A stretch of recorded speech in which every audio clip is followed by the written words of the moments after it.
There's a special kind of pride that you feel deep down inside, a strength that seems to thrive in Lima, Allen County. The American way of life, to get in gear and do what's right. An unbreakable forthright link called real American strength. Lima, Allen County, real American strength.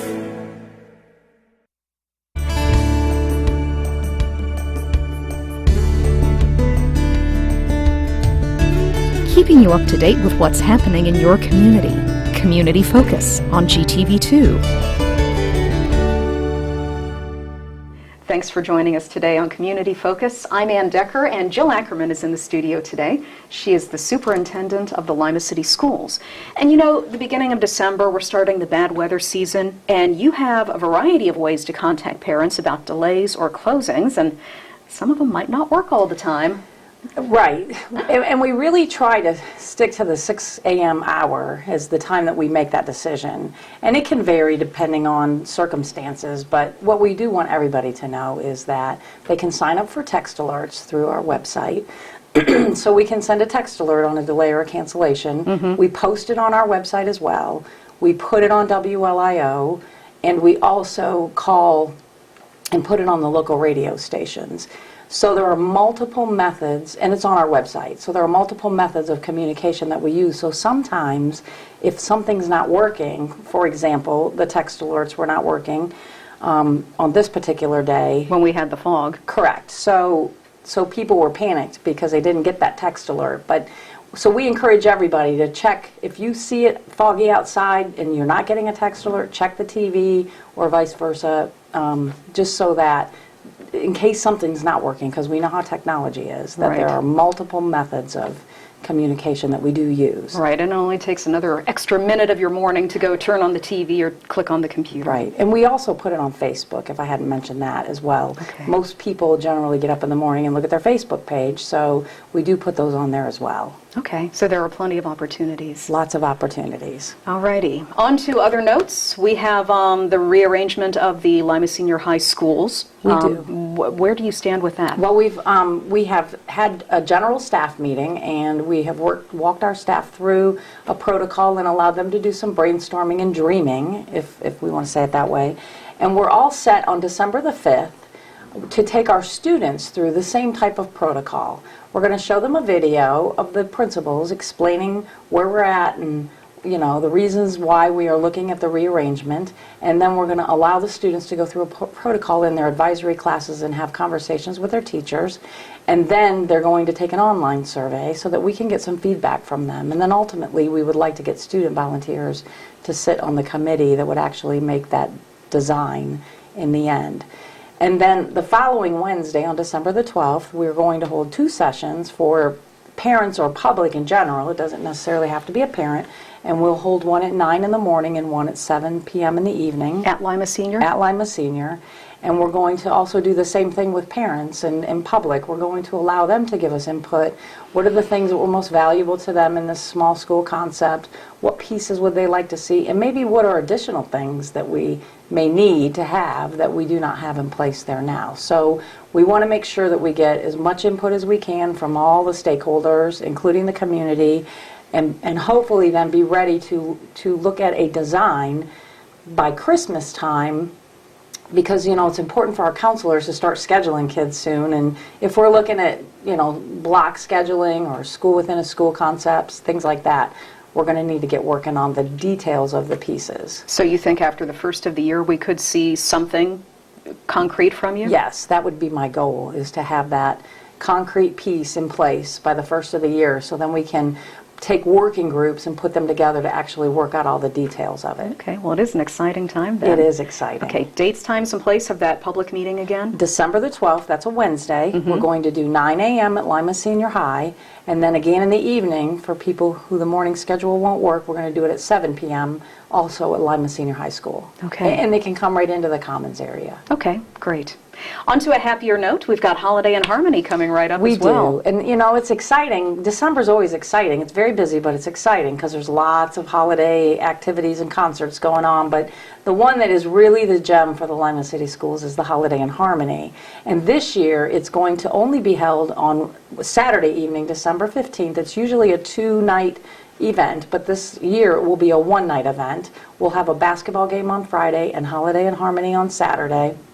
And this is going to be unique in that for the first time the band and the orchestra are also going to participate in it. So it should be a grand show. Not to mention a sellout. And not to mention a sellout. So the tickets, you can order tickets on our website. There are forms available there. That shows at 7:30 on the 15th. The tickets are $5 for adults and $3 for students.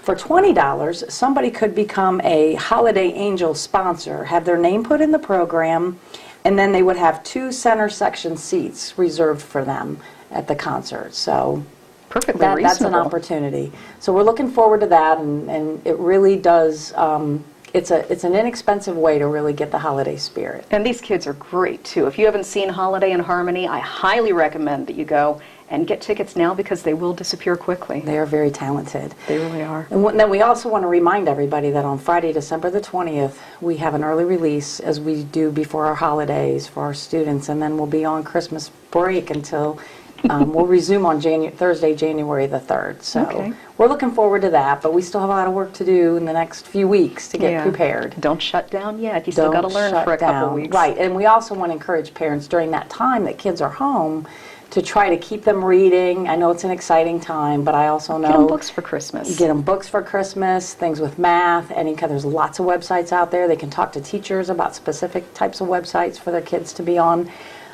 There's lots of resources out there, but just to keep that learning going and try to keep them on the best kind of schedule that you can, so to make that transition back into school easier. All right. Anything else we need to cover today? No, I think we're good. Okay. And your website address if people want information about anything going on in the city schools? It's www.limacitysschools.org, and they also can like us on Facebook as well. Great. Thank you for coming in today. Thank you for having me. Jill Ackerman from the Lima City Schools.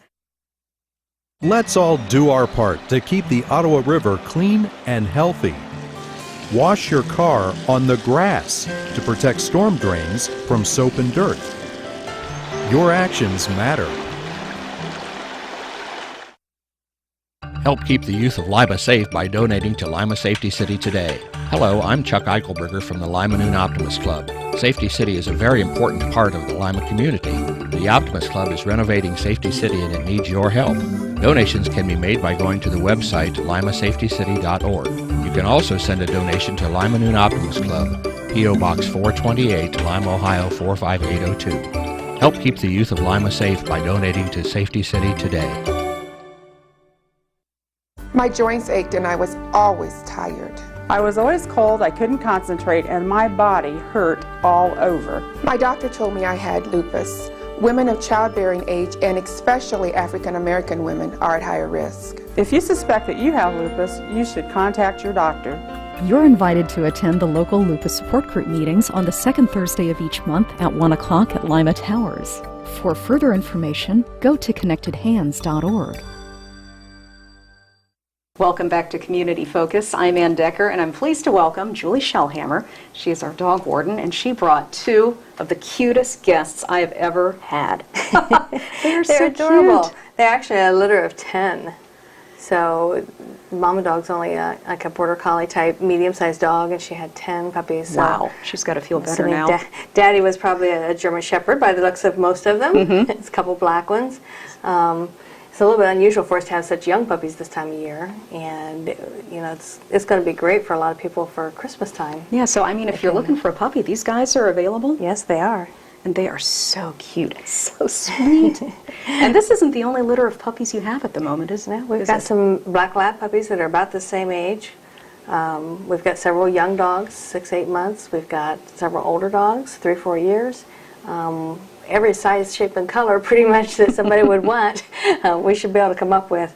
And if we don't have it today, we might have it tomorrow. So we encourage people to come out to our office and look, especially if they've lost their dog. That's the first place they need to look.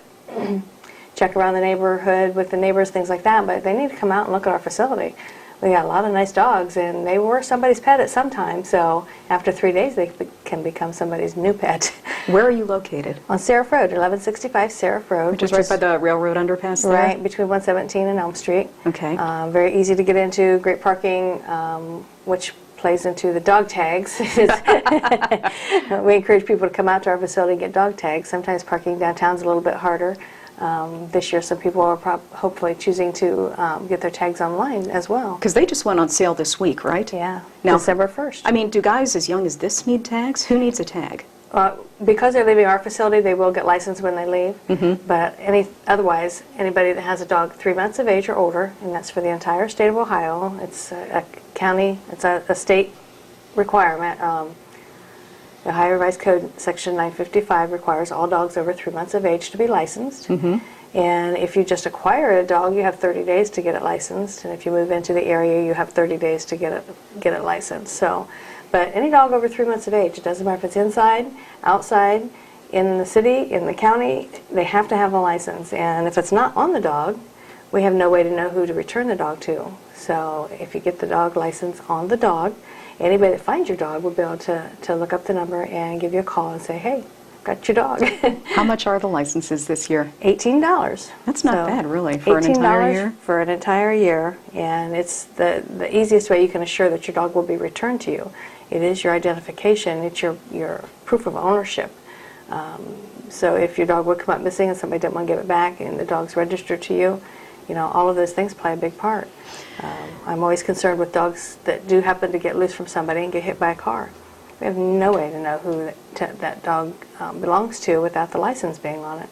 So it's very, very important to get the license on the dog. When do they have to have them by? January 31st. So they've got a couple months. Yeah, you've got 2 months to get them done. After that, there will be a penalty assessed if you lay it on the to-pay bill for later pile and don't get to it. There will be a penalty assessed of additional $18. So it's really important to get it on time. Okay. If somebody is interested in adopting one of these little guys or anybody else from the pound, what's involved? If they come out, take a look, we'll try to help them find something that fits their lifestyle, their family, and go over a few things with them. There's a very short application to be filled out, and in most cases they could take the dog home the same day. No kidding. So it's just $40 to adopt, and then of course the $18 for the license, and that's good for the whole year. Mm-hmm. And do they come with shots? Are they fixed? Depending on the age of the dog, and if somebody has, we have actually people sponsoring the vaccination and spay on some of our dogs. We had a grant, Ohio Pet Fund provides grants to numerous organizations, okay. And we have several of them already spayed and neutered. And then we have additional people that are sponsoring pets to get them spayed or neutered before they leave. We want to help do our part on pet overpopulation and making sure that there's not unwanted litters of puppies out there. So many of them, almost all of them have the Bordetella vaccine and the first distemper combination. Puppies such as these are going to need a distemper vaccination every 3 weeks until they're 3 months of age, and then after that a rabies shot. Okay. So they're going to require a couple more shots, but a lot of the adult dogs will be all set.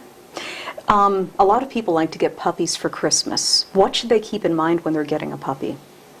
First of all, if the entire family wants a puppy, it's not something that you should be making a spur-of-the-moment decision on.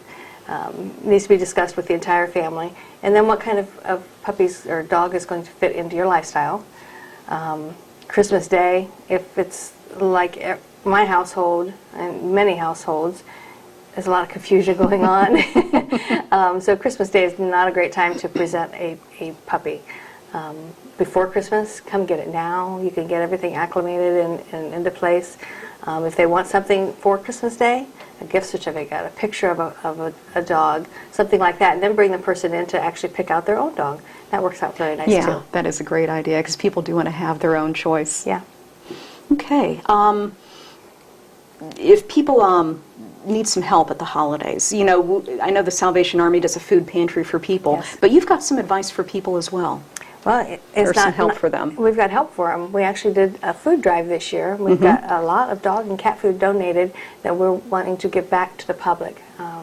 That's great. Not necessarily people that would need it any other time of the year. But the holiday season's tough on all of us. We have a lot of extra expenses and gifts to buy and just everything that's going on. So we did a food drive, and the public has been very generous. We have a lot of dog and cat food that we can give back to the community. So anybody that's in need, we encourage them to come out, and there's no paperwork to bring, there's no requirements, there's no anything. If they need some assistance, we're going to try to give it to them. That's wonderful. We should take some extra special care of the pets during the holidays too, because there are a lot of dangers this time of year. Yeah, we all have cords plugged in, lights, and all different things plugged in.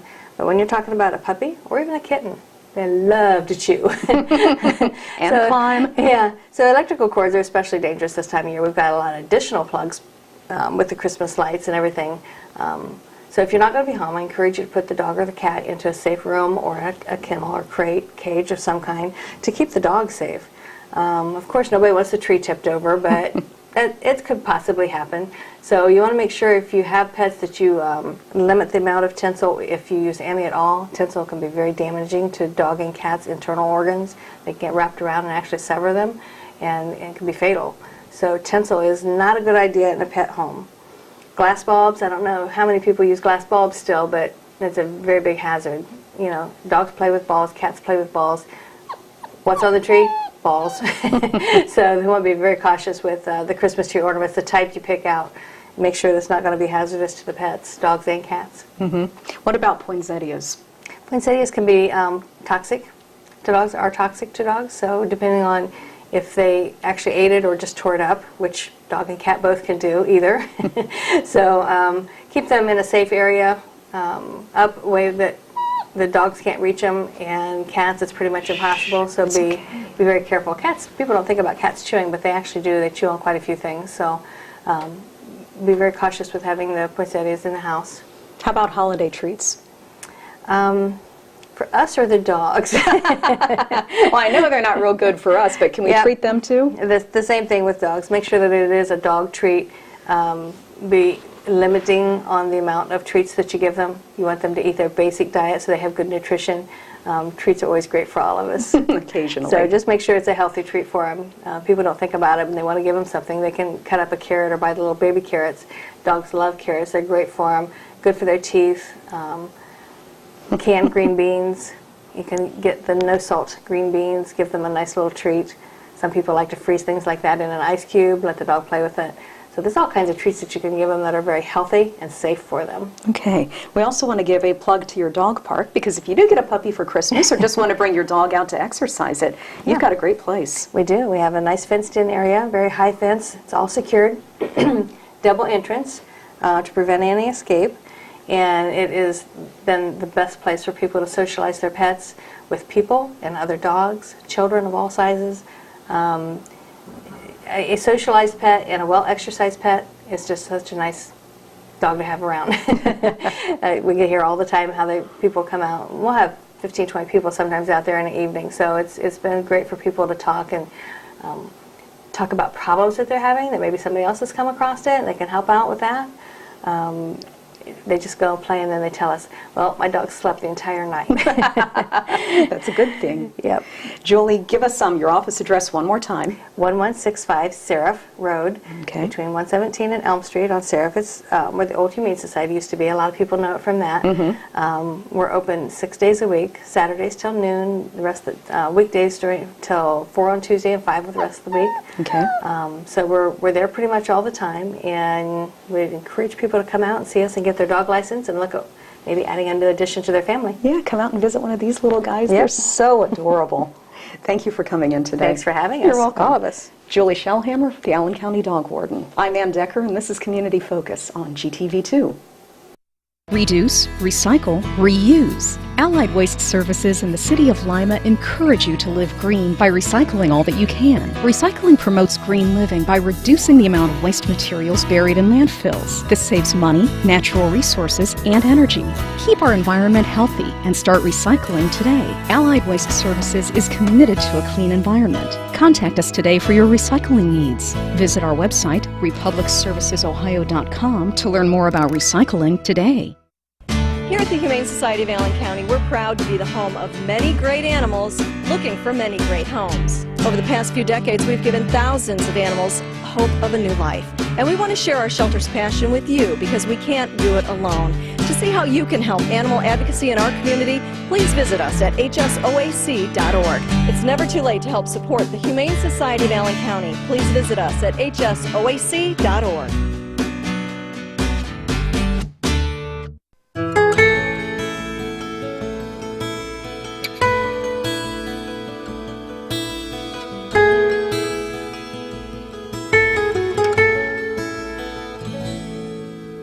Some things just naturally go together.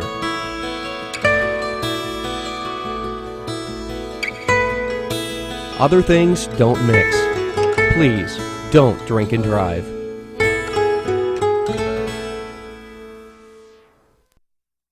We're back on Community Focus. I'm Ann Decker, and Mike Caprella is here today from Lima's Utilities Department. And we're here to talk about winter weather. It's been okay so far, but you know the deep freeze is not that far away. How should we protect our pipes? You think it's not that far away, huh? Well, last year we thought that too, and it never came. Cross your fingers. Yeah. So if we have another year like last year, we don't have to worry about it. But that was an anomaly, I believe. So, if we get back to normal winter, people have to start thinking about frozen pipes, issues that they could have around their house if pipes freeze. And the number one thing I always tell people is to look where the water line comes into your house and find that main shutoff valve. Most homes would have them. If you don't, you ought to maybe look at a plumber to get one put in right where the water line comes into your house, if it's in the basement or a crawl space, and that's a main shutoff valve. So if you did have something burst in your house or something froze and broke, you could shut that off and you could really minimize your damage. So if you have one, find where it's at, maybe even put a tag on it that said main shut off and show everybody in your family where it's at so they would know in case you're not home and one of your children would be there. So that's something. And you could also, if you've had problems in cold winters in the past, take a look at if you're in a crawl space, make sure you have some insulation if that's what you've had in the past. Look for open windows in your basement. Sometimes it doesn't take much, just a crack of a window being open, that cold air gets in there, gets on a pipe, and it'll freeze it. So just a lot of common sense things, you look at. And, if you do have a problem and it does freeze up, we always say don't use an open flame. Try to thaw it out.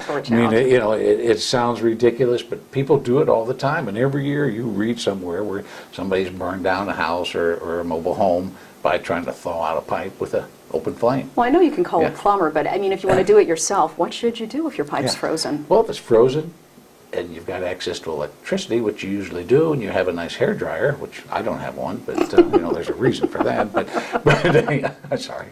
But take your hair dryer and medium heat and just kind of wave it back and forth over the area that that you think it may be frozen, and that'll thaw a line out. Good just idea. A simple hair dryer, and that won't burn your house down or cause a fire. So smart move to do. So yeah. Well, and I think it goes without saying, if you haven't yet, take the hoses off the outside faucets. Exactly. Yes, I just did that this weekend. Matter of fact, I thought I had them all off. I think my one son put it back on and washed his car. It was so nice. So yeah, because a lot of the faucets are those they're self-drip. They drain out, and if you have the hose hooked onto that hose bib, it can't drain, and that water's in that piece of pipe that runs from the house outside, and that freezes and breaks, and you've got a leak and a mess. So yeah, you really do. And that's an easy thing to do. Just take the hose off. So. Does that heat wrap that you can get at the hardware store work for your pipes? It works. Usually you don't need that. Now, a lot of people that have mobile homes have it, and that would be, to me, the most sensible use. If you've got a mobile home, and a lot of times you don't have a lot of skirting or insulation underneath there, and wind gets there and freezes them. So a lot of the mobile homes do have heat wrap, and yes, it does work. So you got to make sure it's on. You got to make sure it's plugged in and turned on. Usually there's a little indicator glowing light that shows it's working, but that does work, yes. Okay. Let's talk recreational opportunities in the winter on the reservoirs, because you've got all kinds of stuff people can do during the winter. Exactly. The jogging kind of slows down a little bit, and that's probably the most. It's amazing this year how many people actually walked and jogged around the reservoirs, especially the new Williams Reservoir. Oh, every time I went by, there were people up there. People up there all the time. In Bresta Reservoir, a lot of people are on that. Now, recreation-wise, when it snows and there's a lot of snow, people sled because those are nice banks. And we do allow sledding on the reservoir banks What we ask, though, is to be safety conscious. Don't sled on a side where you're going to get to the bottom of the hill and go out on the road. That's not real smart to do. So, there's areas where you've got a good landing strip where there's a lot of space. When you get to the bottom of the hill, you just stay away from the roadways. So, sledding is okay, but we, snowmobiles and all-wheel drive, all-terrain vehicles have to stay off the banks. Those aren't open for your snowmobile to go up and down, because they do get in there and they tear up the turf. And, we lose that base of grass, and then we get erosion, and then that could lead to catastrophic problems if it would get deep enough. So it's illegal to have any kind of vehicles up on our banks. But they could do snowboarding or bring their skis out or any of that skis, stuff? sleds, and all that's fine. It's just any kind of motorized vehicles can't be on there. How about ice fishing? Ice fishing is allowed. We don't encourage it because we never say the ice is safe, because we don't know if it's safe or not. Because you have to remember, with the reservoirs, we're always either putting in or taking out. And that ice may look real solid and firm at the top, but if we're pumping water into the reservoir, that warmer water underneath there will slowly melt away that ice underneath, and you could hit a spot and go through. So if you ice fish, you do so at your own risk.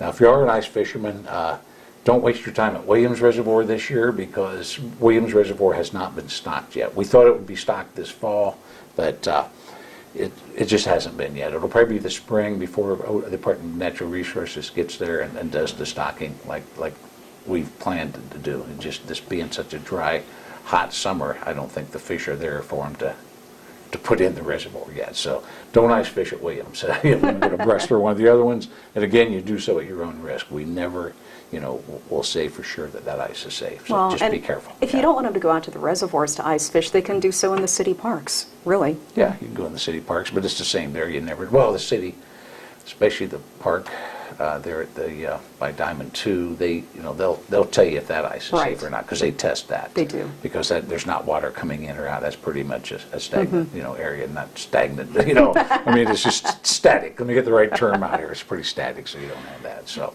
All right. But there's not many fish there like there are in the reservoirs too. So. True. But let's just hope that we have a winter like last year, and we don't have to worry about any of this winter stuff. Let's hope. Yeah, if we can be so fortunate. So. If people have questions about anything going on at utilities, can they call your office? Sure, they can call our office at 419-221-5294. That gets right into the utilities department, and we can answer any questions. We have booklets that tell what you can do recreationally and what you can't do. So, we'd always happy to give those out. So, great. Appreciate you coming in today. Hey, thanks for inviting me. You're welcome. Mike Caprella from the Utilities Department.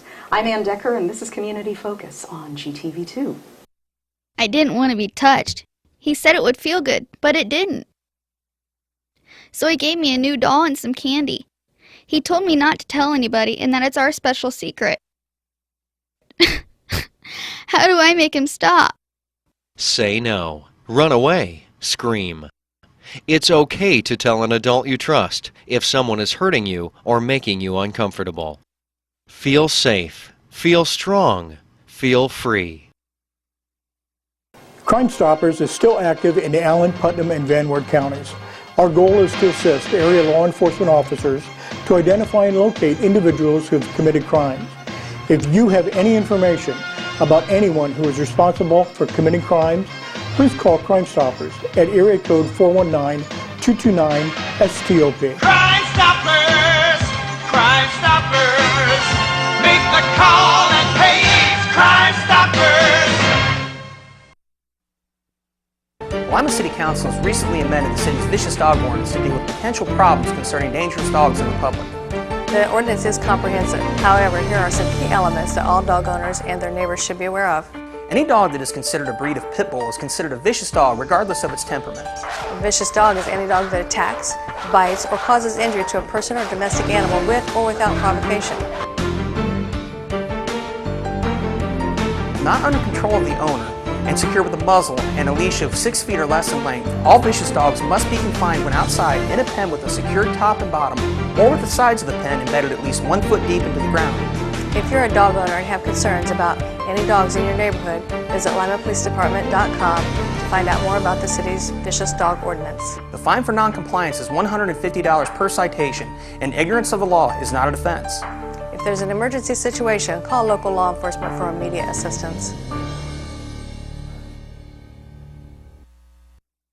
Let's all do our part to keep the Ottawa River clean and healthy. Apply fertilizer and other lawn chemicals according to their label so excess chemicals aren't washed into the river. Your actions matter. We're back on Community Focus, and I'm pleased to welcome to the studio today Major Phil Tamayo with the Salvation Army. And those jingle bells that you're hearing these days aren't Santa Claus, they're your bell ringers. Absolutely. It's that time of year where the red kettle stands are out and the volunteers are ringing those bells and trying to solicit for some donations to help us provide for our programs. How much do you need? Well, our goal this year is $120,000, and we still have a long ways to go to reach that goal. We'll continue to ring through December 24th at 5 p.m., Monday through Saturday at the various locations around the community. So we're asking donors to be as generous as possible as they go by the kettle stands. Well, are you also looking for bell ringers too? Yes, desperately needing bell ringers. We desperately need volunteers. We ask individuals to consider a 2-hour bracket or more, depending on what they're able to do, but that just helps us to be out there. If there's somebody at the kettle stand to solicit donations, it's hard to get donations. So we really do need people to contact the Army, 419-224-9055, and we'll set you up at the mutual location of agreement, and we'll have you ring those bells. Well, and it's a great opportunity for a church group, youth group. I mean, really, if you have a group, come take a whole day. Yes, absolutely. We start as early as 9 o'clock in the morning until 9 o'clock in the evening. So if you do have a group like that who would like to stand, that's the best way to do it. Just be out there in the presence and the community, and the donors will respond, and we appreciate anybody who could help us out. What do you do with the money? Well, all the dollars and pennies and nickels and dimes that are collected all go to support not only the Christmas effort. This year we had over 1,045 households signed up for assistance. That's not individuals. We found that many homes have 2 or 3 families living together. That's incredible. So the numbers are going to inflate quite a bit because of that. But there's a great need, and the dollars help to support that during the Christmas year. But all the remainder funds that we collect goes to operate the programs and services in the new year as well. Now we're seeing not just your bell ringers out in the community, but you've got angel trees and Toys for Tots barrels and all kinds of stuff. Yes, it takes a lot to be able to meet the needs of those in need during the Christmas season, especially, and that's where the angel tree program comes. There are little tags that are hung on Christmas trees in various business locations around the community where individuals will take the angel and they'll go out and purchase the items suggested for that child, and then we bring them in and we make sure that child gets those gifts. The Toys for Tots are important to us. That's how we're able to provide 2 toys for every child. It's our goal, at least that, and a new outfit of clothes, and where the angel trees come in very handy for that. That means this is a lot of toys, and that's why it's so important that people be as generous as possible when they're out shopping. What kind of stuff do you especially need in terms of toys? Well, the age group that are really, at this point, we're lacking is from 0 to 6 years of age. Are the age groups that we are desperately needing right now. We only serve up to ages 12. After they get to 13, and that gets a little more difficult to get those gift items that those teenagers really want. All they want is money. Yeah, or the most expensive items, yeah. And that's a real challenge for us, and we can't assure that we can provide that, so we try to keep it from 0 to 12 years of age. So as you're out shopping for your own children, consider somebody else's child, and make a donation of a gift. Now, if somebody wants to adopt an entire family, can you assist with that? Absolutely, and we're really looking for individuals who might take that upon them as a family project, adopt a family from us. All they have to do is contact my wife, Major Diane, at 419-224-9055. She'll give you the information. She'll give you all the details as to how to go about that, and make all the arrangements with you. And we ask the individuals considering not only provide toys for the children, but some food items as well for Christmas dinner to be included in that as well. Now we're actually coming to the end of a lot of the collections, not necessarily for the kettles, correct, but for everything else, because you've got to have time to pass it all out. That's the hardest part, is just having enough people to, we only have a minimal handful of volunteers that helps us to accomplish this, and with those volumes of children that we have to provide for, it's going to be a real challenge for us. And so our deadline to collect is December the 12th. We need everything in by then to ensure that we can have everything ready on the day of pickup from the families as they come to us to pick those gifts up. Now, if there are families who do need assistance, is it too late or can they sign up? No, it's too late. We offered a sign up through the whole month of November. Now we're suggesting people maybe approach Cheryl Allen, who is doing that yet in the community. There are others as well. If you just contact our office, we can make some referrals as to some other potential locations. But for us to be able to meet our deadline, we had to cut those that registration time off, and we had to push those limits. And here we are now, where we're at. We're at that point. So. You know, we think of the Salvation Army every year at Christmas, but your services and the need in this community really go year-round. Yes, we operate a full-time food pantry to assist families in need of food. There's also some material assistance, utility assistance associated with that program. We also operate a full-time after-school program for high school students from Lima Senior High School, Monday through Friday at our location throughout the year as well, during the school year. And then during the summertime, we have a lot of summer programs going on as well. That's where all these dollars come in handy to help ensure that those programs can continue to survive and continue to serve those needs in our community. And so this is our major fundraiser of the year. We're really desperately depending on those funds to be there. It's amazing you can provide all those services for the entire year on what little you bring in. Well, we are very good stewards of every dollar and penny that's given to us. 83 cents of every dollar that's donated goes right back to the community. And so we assure you that we're maximizing those gifts to ensure that we can continue to provide the quality and services and programs we're known to do so in this community. Major Phil, give us your phone number and your address one more time if people do want to help you out. Okay, our phone number is 419-224-9055. Our street address is 614 East Market Street. We're located right across from Lima Senior High School, Monday through Friday from 9 to 5. All right, we appreciate you coming in today. No, thank you Merry so Christmas. much. Merry Christmas to you. Major Phil Tamayo from the Salvation Army. I'm Ann Decker, and this is Community Focus on